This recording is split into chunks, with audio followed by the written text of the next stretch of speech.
समंदर के अंदर बसे हुए शहर जिसकी कहानियां और मिथ प्राचीन समय से ही बताया जा रही है। सबसे मशहूर कहानी अटलांटिस की है। एक ऐसा शहर अटलांटिक महासागर के पानी के नीचे डूब गया। कहानी सच हो ना हो, लेकिन ये लोगों को जिज्ञासा से भर देती है। आज आर्कियोलॉजिस्ट ने पाया है कि दुनिया भर में कई डूबे हुए शहर हैं। पानी के नीचे खुदाई करना मुश्किल और महंगा है, इसलिए इन जांचों से हाल ही में कई खोई हुई सभ्यताओं का पता चला है। कुछ प्राचीन लेखक अटलांटिस को सिर्फ काल्पनिक या इमेजिनरी हाइपोथेटिकल मिथक मानते थे, जबकि उस टाइम पर कुछ आर्कियोलॉजिस्ट इसे रियल भी मानते थे। पूरी दुनिया में पानी के नीचे कई ऐसे शहर पाए गए हैं जो इतने पौराणिक नहीं है। कुछों का इतिहास में पता लगाया जा सकता है, फिर भी कई ऐसे रहस्य बने हुए हैं। तो आइए जानते हैं कि उन 8 शहरों को जो समुद्र के नीचे पाए गए हैं। पावलो पैट्रिक का डूबा हुआ शहर ग्रीस के पेलोपोनेस में दक्षिणी लकोनिया के तट पर वटिका खाड़ी में पाया जाता है। यह लगभग 5000 साल पुराना है, जो इसे दुनिया का सबसे पुराना डूबा हुआ शहर बनाता है। पावलो पैट्रिस की सड़कें, उसकी इमारतें और जो कब्रें हैं, लगभग पूरा शहर डिजाइन के मामले में यूनिक माना जाता है। ये सुंदर जगह जो आधे लोगों के लिए लगभग पूरी तरह से अज्ञात है, ग्रीक इतिहास की सबसे आश्चर्यजनक कहानी में से एक कहानी है, क्योंकि ये सबसे पुराना प्राचीन ग्रीक शहर है जिसे कभी पानी के नीचे खोजा गया है। ये सिटी 1967 में निकोलस फ्लेमिंग द्वारा खोजा गया था और 1968 में कैम्ब्रिज के आर्कियोलॉजिस्ट की एक टीम ने इसका डिजाइन और स्ट्रक्चर तैयार किया था।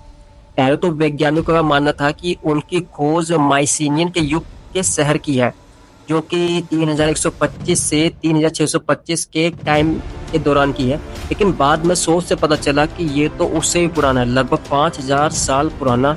पावलो पैट्रिक से बरामद की गई कुछ कलाकृतियां ग्रीस के नाफ्लियोन के आर्कियोलॉजी म्यूजियम में रखी हुई है। इन कलाकृतियों में मिट्टी के बर्तन, गहने और धातु की वस्तुएं शामिल है।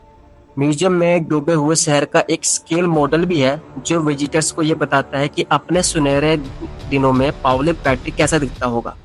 पावलो पैट्रिक में पाई गई ज्यादातर चीजें अभी भी पानी के नीचे हैं।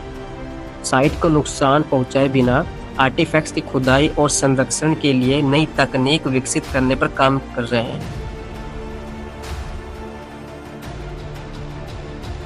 आइए अब बात करते हैं योनागुनी आइलैंड, जिसे द जापानीज आइलैंड कहा जाता है। योनागुनी आइलैंड ताइवान से कुछ ही मील की दूरी पर है और ये रयोकू आइलैंड में से आखिरी है। ये जापान का सबसे पश्चिमी आइलैंड है। आइस एज के दौरान योनागुनी आइलैंड चाइनीज लोगों का मेन लैंड माने जाती थी, उसका एक हिस्सा था ये। फिर बढ़ते महासागरों और भूमि के बदलाव के कारण ये चीन और जापान के बीच फैले कई आइलैंड में से एक बन गया।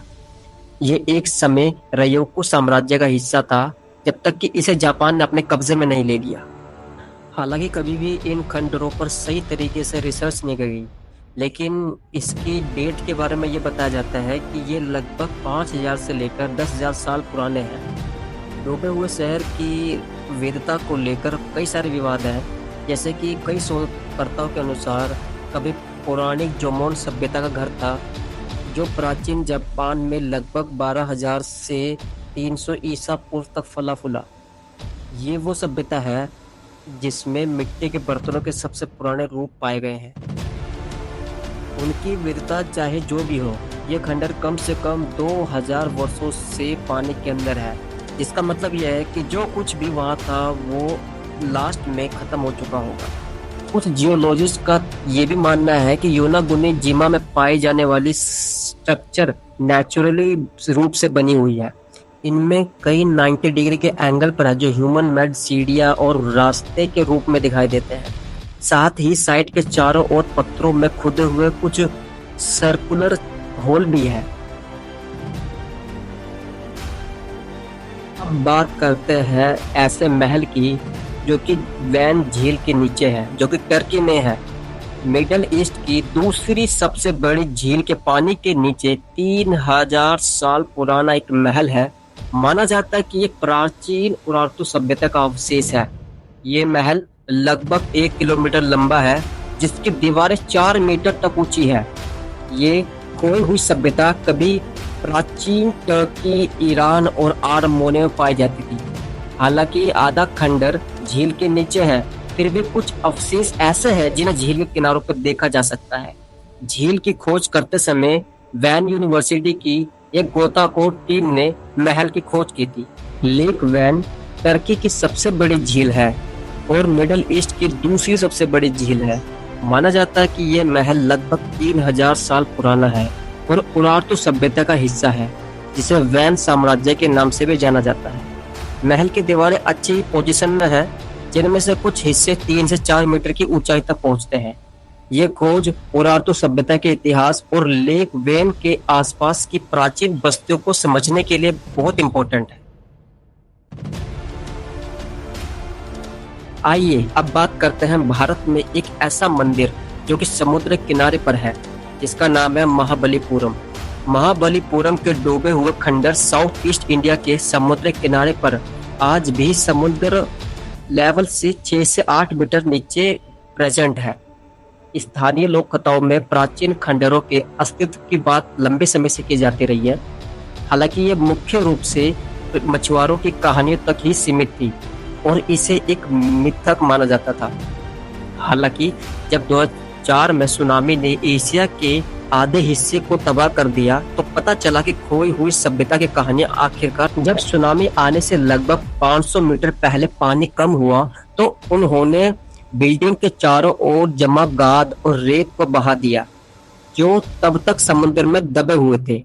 तब से इन डूबे हुए खंडरों पर रिसर्च करने का और भी ज्यादा गंभीर प्रयास किया गया, इसको और भी ज्यादा सीरियस लिया गया।